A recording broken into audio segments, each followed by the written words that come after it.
प्रिय श्रद्धालुओं, जय श्री कृष्णा, जय श्री राम, जय श्री राधे राधे, जय श्री महाकाल। इस प्रवचन में आपको सुनाएंगे श्रीमद् देवी भागवत पुराण का महत्व।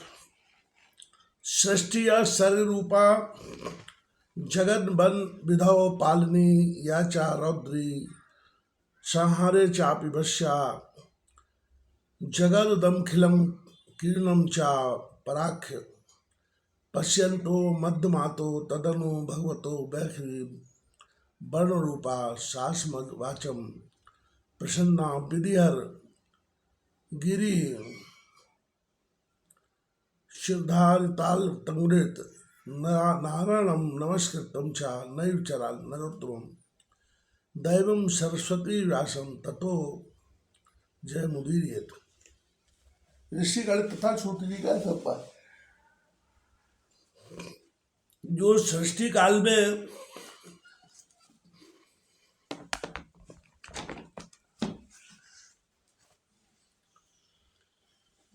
सर्ग शक्ति, स्थिति काल में पालन शक्ति तथा संहार काल में रुद्र शक्ति के रूप में रहती है। चराचर जगत जिनके मनोरंजन की सामग्री है, परा पश्यंती मध्यमा एवं बैखरी वाणी के रूप में जो विराजमान रहती है तथा ब्रह्मा विष्णु एवं शंकर के द्वारा जो आराधित है, वे भगवती आद्या शक्ति हमारी वाणी को सुशोभित करें। भगवान नारायण नरश्रेष्ठ अर्जुन भगवती सरस्वती एवं महाभाग व्यास जी को प्रणाम करके इस देवी भागवत नामक विजय गाथा का उच्चारण करना चाहिए। ऋषिगण बोले, सूत जी आप बड़े बुद्धिमान हैं, व्यास जी से आपने शिक्षा प्राप्त की है, आप बहुत वर्षों तक जीवित रहे हैं। भगवान अब आप हमें मन को प्रसन्न करने वाली पवित्र कथाएं सुनाने की कृपा कीजिए। भगवान विष्णु के अवतार की पावन कथा संपूर्ण पापों को संहार करने वाली एवं अत्यंत अद्भुत है।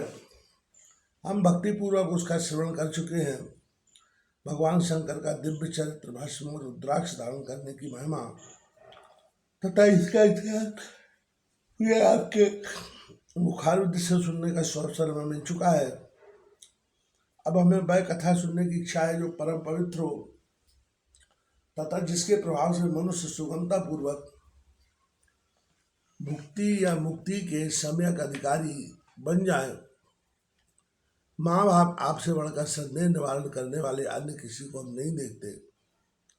आप हमें मुख्य मुख्य कथाएं कहने की कृपा कीजिए जिससे कलयुगी मनुष्यों को भी सिद्धि मिल सके। सूत जी कहते हैं, ऋषियों तुम बड़े भाग्यशाली हो, जगत के कल्याण होने की इच्छा से तुमने यह बहुत उत्तम बात पूछी। अतः संपूर्ण शास्त्रों का जो सार रूप है वह प्रसन्न विशद रूप से तुम्हारे सामने मैं उपस्थित करता हूँ। ऋषियों ने कहा, महाभाग सूत जी आप वक्ताओं में श्रेष्ठ है, वह पुराण कैसा है और उसके सुनने की कौन सी विधि है? कितने दिनों में यह कथा संपन्न होती है? इस कथा में किस देवता का पूजन होना चाहिए तथा कितने मनुष्य पहले से सुन चुके हैं और उनकी कौन कौन सी आशाएं पूर्ण हो चुकी है, यह सब हमें सुनाने की कृपा कीजिए। सूत जी कहते हैं, व्यास जी भगवान विष्णु के अंश हैं। पाराशर जी उनके पिता और सत्यवती माता है। व्यास जी ने वेदों को 4 भागों में विभाजित करके उन्हें शिष्यों को पढ़ाया, किंतु जो संस्कार नीच कुल में उत्पन्न वेद पढ़ने के अनधिकारी एवं स्त्रियां और मूर्खजन हैं, उन्हें धर्म का ज्ञान कैसे हो? यही चिंता उनके मन में जाग उठी। तब स्वयं मन में विचार करके उन्होंने उक्त प्राणियों के धर्म ज्ञानार्थ पुराण संहिता का संपादन किया। 18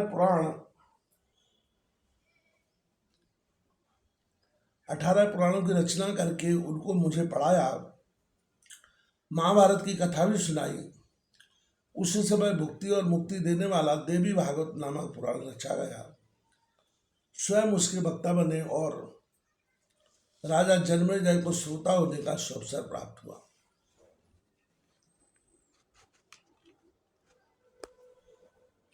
पूर्व समय की बात है, जन्मेजय के पिता राजा परीक्षित थे। उन्हें तक्षक सर्प ने डस लिया था। उनकी दुर्गति निवारण के लिए जन्मेजय ने देवी भागवत कथा सुना। वेद व्यासी के मुखारविंद से 9 दिनों में इसकी श्रवण विधि संपन्न की। वित्तलोकी जननी भगवती आद्या शक्ति का विधि पूर्वक पूजन करते थे। नवा यज्ञ समाप्त होने पर उसी क्षण महाराज परीक्षित को भगवती का परम धाम प्राप्त हो गया। दिव्य रूप धारण करके वे वहां पधार गए। पिता को परम धाम प्राप्त हो गया, यह देखकर राजा जन्मेजय को अपार हर्ष हुआ। उन्होंने मुनिवर व्यास जी की भली भांति पूजा की। जो मानव भक्ति पूर्वक देवी भागवत की कथा सुनते हैं, सिद्धि सदा उनके सन्निकट खेलती रहती है। अतः उन्हें निरंतर इस पुराण का स्मरण करना चाहिए। सत्युग और द्वापर में अन्य और थे, किंतु कली के एक पुराण श्रवण से भी धर्म रह गया है। इसके सिवा मनुष्यों का उद्धार करने वाला दूसरा कोई धर्म ही नहीं है। कली के मनुष्य धर्म और आचार से हीन एवं अल्पायु होंगे। उनके कल्याण के लिए भगवान व्यास ने पुराण संज्ञा की समृद्ध कर रस का निर्माण किया है। इस देवी भागवत के श्रवण से मास और दिवस का कोई खास नियम नहीं है। मनुष्य सदा इसका श्रवण कर सकते हैं। आश्वन, चैत्र, वैशाख और जेठ के महीने में तथा 4 नवरात्रों में से सुनने से यह पुराण विशेष फल देने वाला है। नवरात्र में इसका अनुष्ठान करने पर मनुष्य कर्मों से अधिक फल पा लेता है। अतः इसे नभा यज्ञ कहा गया है। जो कलुषित विचार वाले पापी, मूर्ख, मित्रद्रोही, वेद की निंदा करने वाले, हिंसा में संलग्न नास्तिक है, उनकी भी कली में इस नभा यज्ञ से निस्तार हो जाता है। महान तप, व्रत, तीर्थ, दान, नियम, हवन और यज्ञ आदि करने पर भी मनुष्य को जो तृप्ति, मनुष्य को जो फल होता है, वह भी नभा यज्ञ से सुलभ हो जाता है। अतः देवी भागवत सर्वोत्तम पुराण माना गया है। धर्म, अर्थ, काम और मोक्ष की प्राप्ति के लिए यह सर्वोपरि है। सूर्य के कन्या राशि में स्थित होने पर आश्विन मास के शुक्ल पक्ष में अष्टमी तिथि के दिन श्रीमद् देवी भागवत की पुस्तक सोने के सिंहासन पर स्नान करके भक्तिपूर्वक योग्य विप्र को दान करने चाहिए।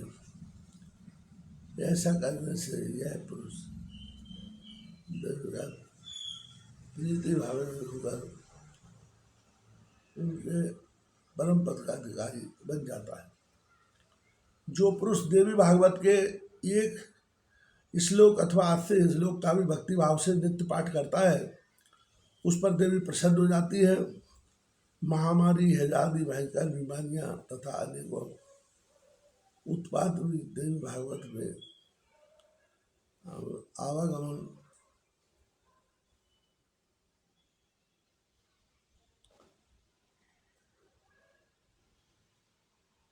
देवी भागवत के श्रवण के पास टिक भी नहीं सकते।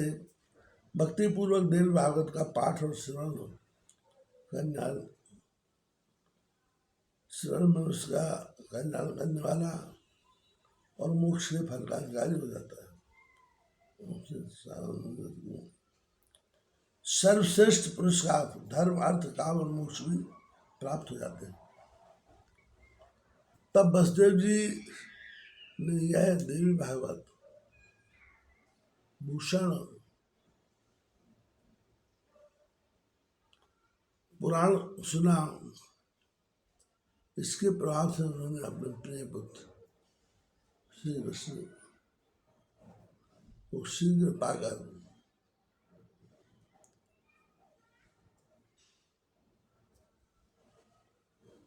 आनंद लाभ लिया। जो पुरुष देवी भागवत की कथा भक्ति के साथ पढ़ता है, सुनता है, मुक्ति और मुक्ति उसके करतल हो जाती है। यह कथा अमृत स्वरूपा है। इसके श्रवण से पुत्र अपुत्र पुत्रवान, दरिद्र धनवान और रोगी आरोग्यवान हो जाता है। जो स्त्री बंध्या काकबंध्या और लक्ष्मणा दीर्घजीवी पुत्री की जननी बन जाती है, जिसके घरों में श्रीमद् देवी भागवत की पुस्तक का नित्य पूजन होता है, देवी भागवत ही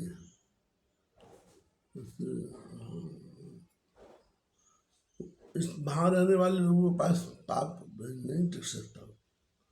जो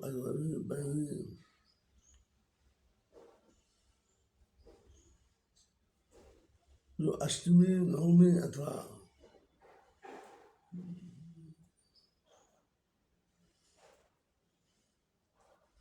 देवी भागवत पुस्तक का नित्य पूजन होता है, वह घर तीर्थ स्वरूप हो जाता है। वहाँ रहने वाले लोगों के पास पाप नहीं टिक सकते। जो अष्टमी नवमी अथवा चतुर्दशी के दिन भक्ति के साथ यह कथा सुनता है या पढ़ता है, उसे परम सिद्धि हो जाती है। पाठ करने वाला आदि विप्र हो तो प्रकांड विद्वान, क्षत्रिय हो तो महान सूर्य, वैश्य हो तो प्रचुर धनाढ़ और शूद्र हो तो अपने कुल में सर्वोत्तम हो सकता है।